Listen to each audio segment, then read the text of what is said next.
Have you ever wanted to quilt from the back of your machine? Stay tuned as we show you how to work with pantographs.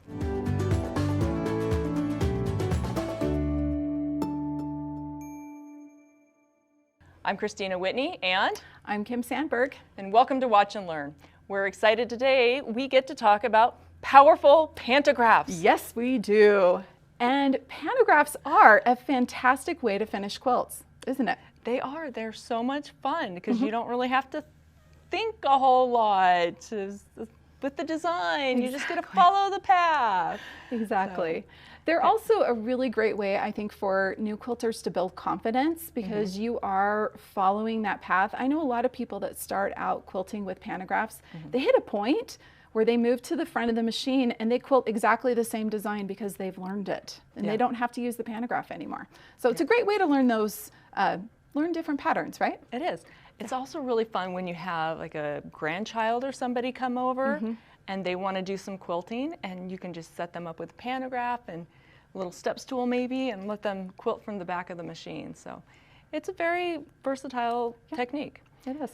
So let's talk about the supplies that we need to have in order to do pantographs. So the first thing that we really need to have are the rear handlebars. Yes. So if you don't have the handlebars on the back of your machine, you can always purchase the Quilt from the Back kit, and that will also come with the laser. So you need to have a little laser at the back of the machine that's going to follow along on the path, and you'll see that a little bit later. Other things that I strongly recommend is the glide foot. Absolutely. Yeah. So this one is fantastic, especially since you're going to be at the back of your machine. You're not going to see what's happening like in this area here. So if a foot got stuck or you hit a seam or something, it could be not very pretty. Yeah. So the glide foot helps you to avoid those issues. Yeah. Okay, I also recommend having a pantograph. Kind of necessary, isn't it? Yeah. I'd say everything we've listed so far, I'd say they're needs, not just wants. Yeah. Yeah. So this is an example of a pantograph. So we're just going to spread that out. And you can purchase pantographs, you can make your own pantographs, all sorts of ways to do it. You'll notice on this particular pantograph that I have what I call ghost lines. Right here, these little faint dotted lines.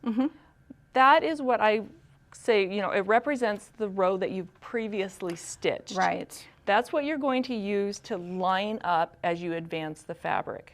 Right. So that's very important to have on a pantograph. If you're a beginner with pantographs, things that you're going to want to look for are designs that have a nice point and also some curves. So these points, that's where you're going to actually be able to pause that machine, take a breath, relax your shoulders, blink, all of that fun stuff, move your feet over, and not have to worry about it coming out of a curve looking funny. Exactly. Okay. Now you'll also notice with this pattern that the lines do not cross over themselves. Yes. So that's also a very important thing with people that are new to pantographs, because if the lines cross over, you might forget what direction you're going. Yes. And you might just start stitching over what you've already done. Exactly. So this is a good example of a nice pattern to start with.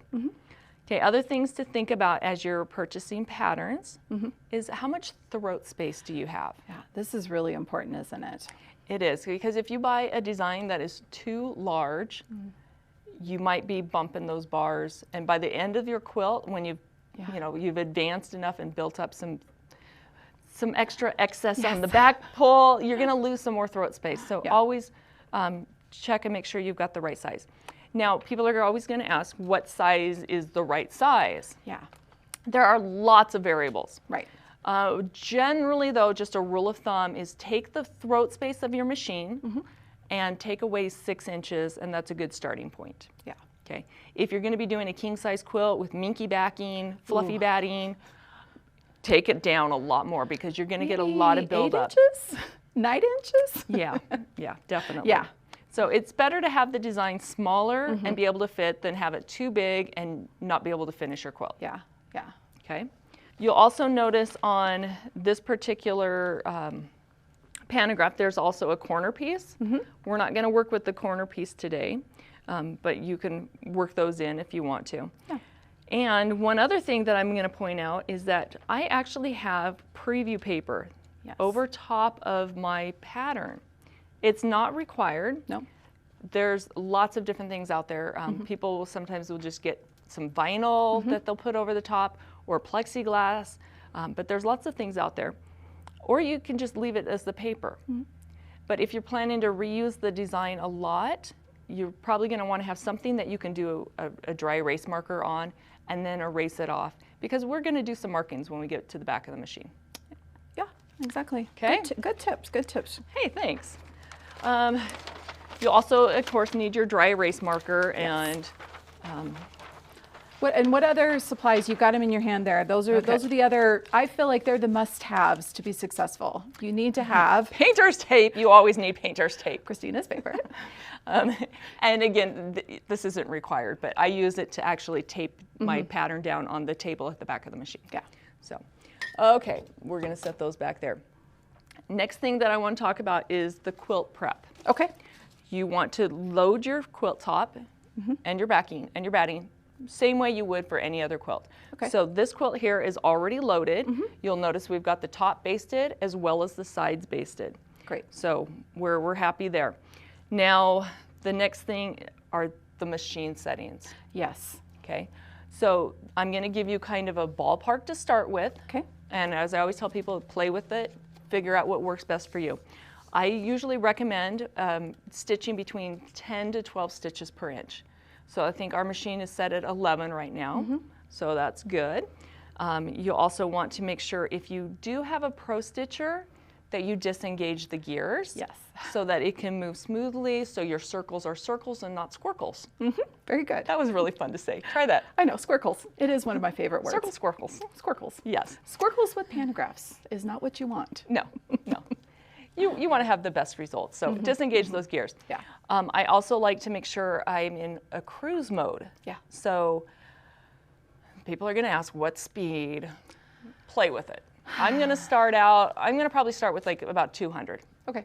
So we'll up that to 200. I'm going to adjust it because it was at 150. Perfect. And then I also want to make sure that the needle stop position is in the down.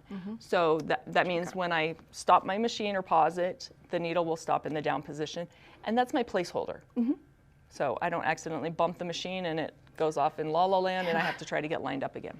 So, okay, so I think that at this point we've got our quilt top, our machine settings, we've got all our supplies. We're going to go to the back of the machine and set this up. Let's do it. Okay, so you'll notice that I dropped the needle in the top left corner of the quilt top, and it's off to the side and above it a little bit, because generally when you're doing an edge to edge, you want to go off the sides, and then you can go back and trim the quilt. Okay, so I've got the machine in position where I want to start quilting. Now the next thing here is I need to put my pantograph in position. So I am going to make sure the ghost line is facing towards me, and I'm just going to butt the paper up against my frame. And I'm not really worried about how far it is right here. I'm just going to make sure I've got enough fabric or enough paper to go all the way down. And I'm just going to tape that down to my table just to hold it in place. And I'm really good with this tape.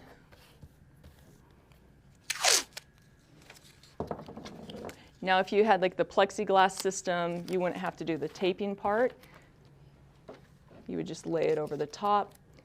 But I'm trying to make sure that I'm keeping the pattern lined up nice and flush. Okay? So I've got that lined up. Now I need to do some markings on here to represent the left side of my quilt top. I'm not going to worry about the top of my quilt top because I'm going to use this line right here as the top of my quilt top. But then I'm going to have to mark the left side of my quilt top as well. Okay, so I've got my machine in position. I'm going to just kind of draw a random line right here, if I can get the lid off my marker. And I'm just looking at the design and thinking, okay, I want to stitch, I want the edge to be right in between this design. So I'm just going to line this up, and I'm going to draw a line.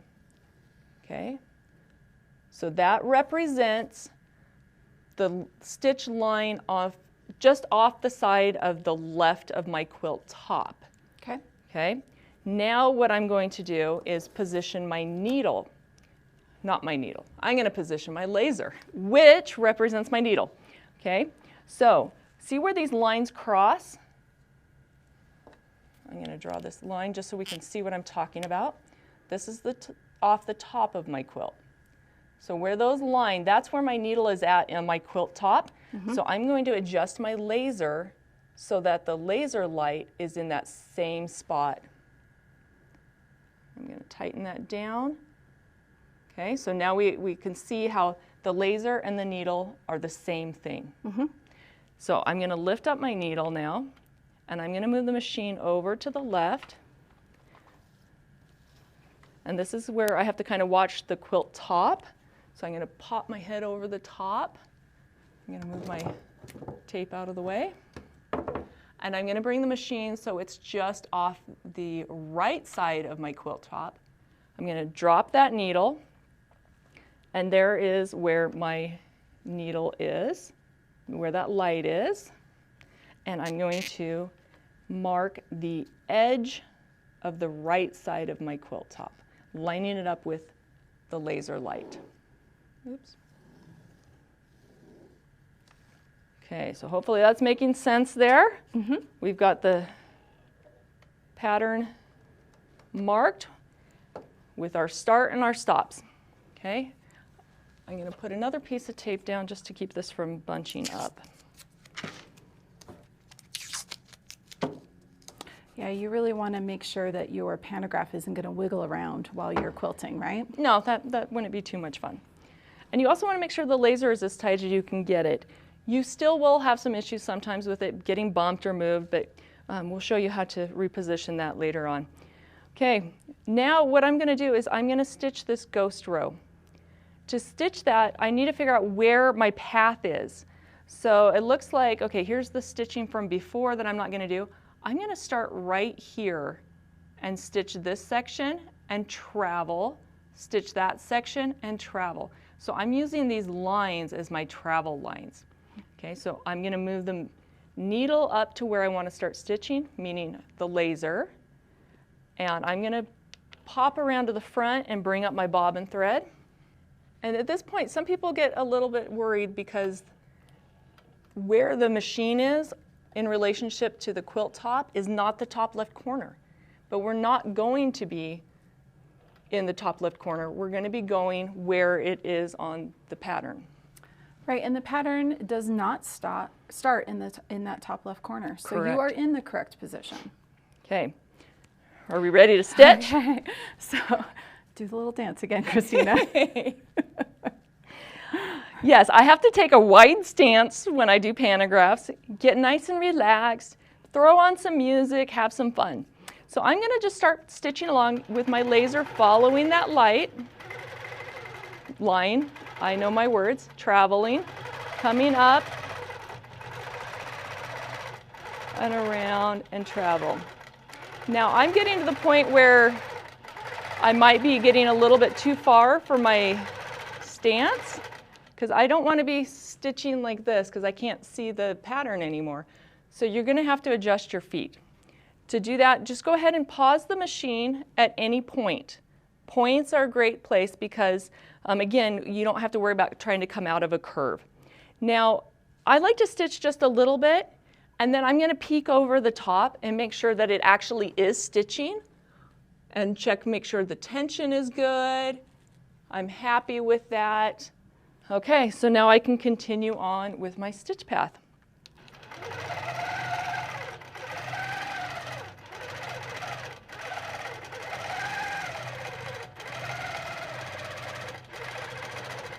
Now, I do want to point out something. I'm skipping these little guys right here because I'm off the top of my quilt. Remember, this line here is like the stitch line that's above the top of my quilt. So that's not really going to even matter.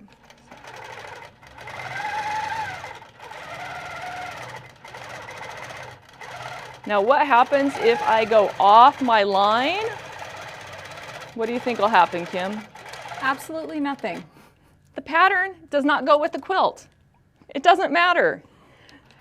I am going to say though, if you do go off, come back gradually.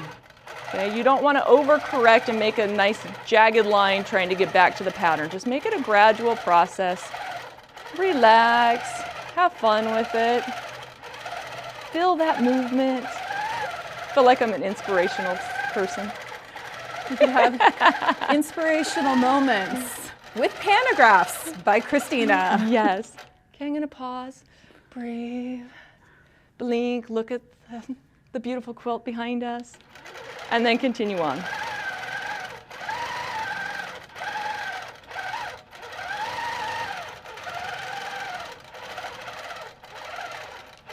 Okay, I'm just throwing out tips as I'm going along. Since I am at the back of the machine, I can't see what's happening at the front of the machine. One thing that I can watch though, that's a cue that I might have a problem, is my thread. So if I notice that the thread's not coming off and pulling through, that's a sure sign that maybe a thread broke or something's going on at the front. So that tells me stop, go check, investigate, and fix the problem. You could also turn on your thread break sensor if your machine has one. Correct. As a little, you know, extra bit of security there. Exactly, good point. Okay, I'm getting towards the end, so I need to use my travel line. I'm going to come up to the line. I don't want to go past that line because then I'm going to be hitting my clamps and stuff, which you have to be very careful of. So I'm going to come down my travel line, catch this last section, and then I'll be done with that row.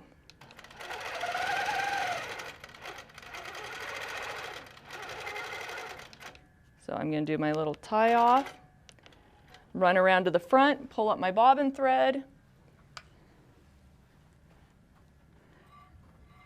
Oh, you did great. Isn't that fun? Yeah. I haven't messed up yet. Oh, you're doing great. No, Pantographs, you're not going to mess up. Okay. So people always ask, well, why don't you just do the next row going from the right side of the quilt to the left side of the quilt? And you can try that, but I have found that with the strain that it causes on the machines, you're going to have a higher chance of the shredding. Mm-hmm. And again, from being from the back, you're not going to see if that thread breaks unless you have your sensor on. So I usually just come and I always go from the left side of the quilt to the right side of the quilt. And meaning from the back, I'm starting on the right side of my pattern and working to the left side of my pattern. Okay, so this is the first real full row, and I'm looking at the pattern, trying to figure out where I need to start. So the design's coming along, la la la. It looks like I'm going to start right here. Follow along. Anytime I hit my black line, that's going to be my travel line. I'm going to travel down and then pick up the rest of the design and continue on. Do you ever draw yourself arrows on? Yeah. I've actually seen a few people, they'll do that, especially at the beginning of a pattern, just to remind themselves. And you know, if you're using that Sharpie, I keep saying Sharpie. If you're using that dry erase marker on top of preview paper or something like that, those marks go away when you're done. Exactly. Okay, so I need to start here. So I need to move forward till my laser is at that point. I'm going to go run grab my bobbin thread.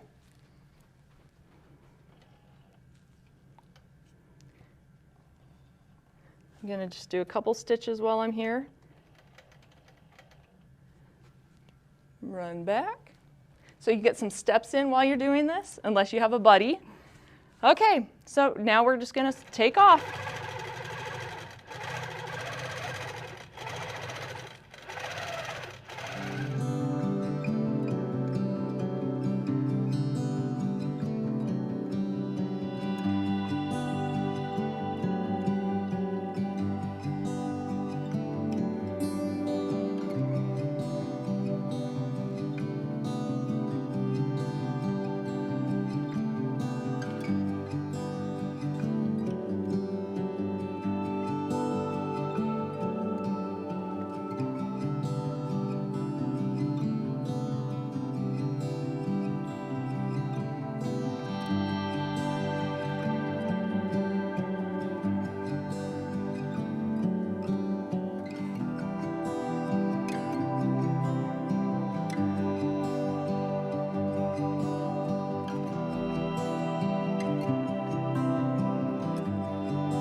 Okay, that first row is done. If you find that you forget to use your travel line, you can try using a brighter color of marker or some colored tape, or you can even take the pantograph and fold it so that you don't have any more design and you just have to kind of go along. Now with this one, if you do fold it though, I would highly recommend marking the arrows so that you know, okay, I'm here, I'm gonna, oh, no, actually I was here, I came down, around, come back up, hit this part, go up, hit that part, go down, so that you don't leave any of the little pieces out, okay? Good tip. So I'm gonna go pull up my bobbin thread and then we'll advance. How's that looking? Looks fantastic. So fun. Kind of jealous that you're getting to do all the quilting here. Well, I'll let you do the next row. Okay, so to advance, we're going to use our ghost lines. So what I'm gonna do is kind of come towards the middle of the quilt, and I wanna pick somewhere on this design that matches up with somewhere on here. And I do like points because they're easier to line up. So what I'm gonna do is I'm gonna bring my laser over till it's right on this point, and I'm gonna drop my needle into the quilt. Now I'm gonna come around to the front of the quilt, release all of my clamps, my side clamps, lift up my ratchets, and then I'm gonna run to the back again. Like I said, you're gonna get some steps in. Now, as I'm advancing, you'll see the machine's gonna move with the quilt, making the laser move with the machine as well. And I'm just gonna keep on moving until my laser gets to that corresponding spot on the ghost line. And I tend to go just a little bit past it, because when I come back to the front and put my ratchets down and I tighten stuff up, it usually pulls it forward just a tiny bit so that it is lined up there and looking good. And then you're gonna baste your sides and get ready to move on. After advancing, you want to check a couple places just to make sure things are lined up. Okay, Yes, so I'm gonna pick some spots on the pantograph, bring the laser over, so the tip. Now I'm gonna look at the quilt top and just see if it's kind of close. It's not gonna be perfect because when I was actually stitching, I wasn't perfect. Okay, I'm just trying to make sure it's in the ballpark. So checking one more spot there. Okay, that's looking pretty good. Now I do want to go over what happens if you lose your positioning. Let's say the laser gets bumped or you move the fabric before you've put the needle in. So I'm just going to go ahead and kind of mess up my laser here. What I want to do to get it re-lined up is I'm going to move the machine and I'm going to pick a point where I've already quilted. I'm going to pick that little top right there. And I'm going to drop my needle there just to hold things in place. And then I'm going to come to the back. And I'm going to find that same spot on the pattern on the ghost. And just like what we did at the very beginning when we first set the laser, I'm just going to adjust the laser till it's at that point. Okay? Once it's in position, again, I would go back and check a couple places just to verify that I did get it in the right place. Maybe check that it's all the way to the left, all the way to the right. But that's how you can fix that if you lose your position. Okay, we're almost to the end of this quilt, but we only have this little section left. Now, if I move my machine, bring it forward, I can see that I've got enough room, if I look on the back, that I could do that whole row, but I don't want to waste all of this stuff, this fabric out here, and I'm on future quilts might not have that extra room. So what I want to do is I want to crop and make a line that represents right across the bottom of the quilt here. So I'm just going to drop my needle down there and come to the back.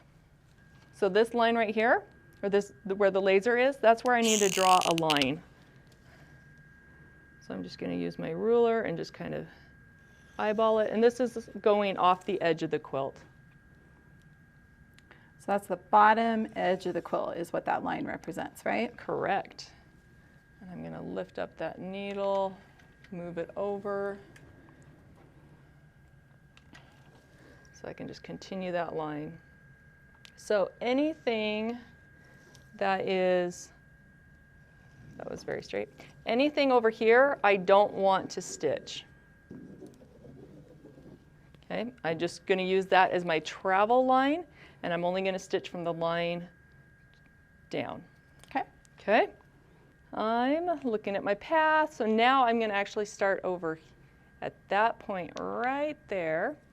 Let me grab my bobbin. Okay, I'm going to stitch along.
We have finished quilting this very, very cute baby quilt all the way to the bottom.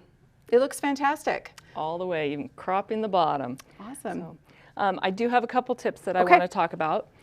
First of all, when you get to a point in the design, it's always a good idea to kind of pause there long enough that the machine gets to do a couple of stitches so you get a nice sharp point. I also want to talk about the speed that you're stitching at. Yes. Now, I'm not talking about the machine speed, I'm talking about your speed moving the machine. Yeah. So we use the bicycle analogy. Yes. When you get on a bicycle and you start pedaling, if you're pedaling too slow, you're going to crash. Okay? If you get on a bicycle and you start pedaling too fast, you're going to crash. So it's the same with pantographs. If you go too slow, it's going to be really hard to get those nice smooth curves and to stay on the line. If you go too fast, you're going to have a hard time staying on the line and you're not going to get the nice sharp points. Right. So you have to play with that and find the speed that works best for you in between those two extremes. So another thing I wanted to talk about is the pantograph itself. Yes. You don't have to do the pantograph exactly how it is. Exactly. So let's say you're doing a pantograph that has maybe an apple design in it and you don't want to do an apple, you want to change it into a lemon. You could just, do little modifications. Or on this particular pattern, there was one part that had a little bit of a point, but it was really subtle. Yeah. And rather than having to pause at that point, a lot of times I just kind of curved it. Yeah. So it's just, being consistent. Yeah. So what else was I going to talk about? I think the number one thing to remember is be gentle with yourself when you are quilting with pantographs, meaning don't expect it to be absolutely perfect because, as you said earlier, the pantograph does not go with the quilt. Exactly. Nobody's going to sit and compare them. Yeah. So I think that's the biggest thing. Like people, when they first start doing pantographs, they're so concerned with staying right on that line. Give yourself some freedom. Yeah. Just let it be. Exactly. Yep. And remember, a finished quilt is always finished perfectly. Is that okay to say that? Yeah. A finished quilt is perfectly finished. It's finished perfectly. We're done. Yeah. Is what I'm trying to say. Yep. Thank you for joining us today for another episode of Watch and Learn. Make sure that you stay tuned so that you can see those Instagram pictures and maybe one of yours will be on there. If you do want to have your picture spotlighted, make sure that you use the hashtag Handi Quilter and have fun quilting.